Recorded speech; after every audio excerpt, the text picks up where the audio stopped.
Now we're going to turn to the latest on efforts to revise South Korea's constitution. The Presidential Office of Cheong Wa Dae says President Moon Jae-in plans to submit his own bill for the amendment to the National Assembly by early next week. And for 3 days, starting today, the top office will unveil different elements of the planned amendments to the public. Our Hwang Oh-jun reports. Less than a week after President Moon was briefed on the outline of the government's own bill on constitutional revision, the Blue House delivered its ultimatum to the parliament Monday morning. The president has instructed the Blue House to prepare the government bill for submission on March 26th.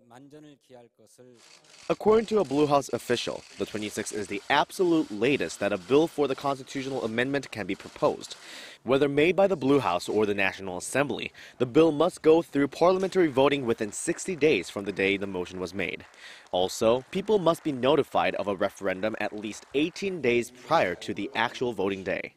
President Moon has been adamant that a proposal for a constitutional change must be made, either by the government or the parliament, by the end of March, so that a referendum on the amendment can be held at the same time as the local elections in June. Otherwise, it could result in more than $110 million in extra costs.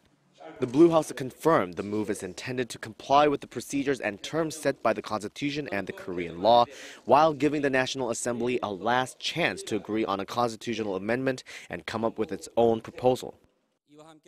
President Moon again said he will respect the agreement made at the National Assembly and asked Parliament to quickly discuss and reach an agreement on its own bill.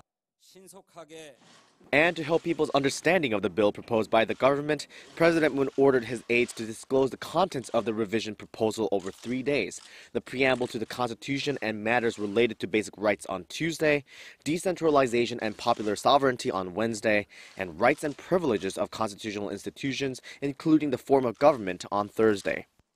The deadline of March 26 means the government's proposal will be made while President Moon is visiting Vietnam and the United Arab Emirates, where he'll be from the 22nd to the 28th of this month. Hwang Oh-jun, Arirang News.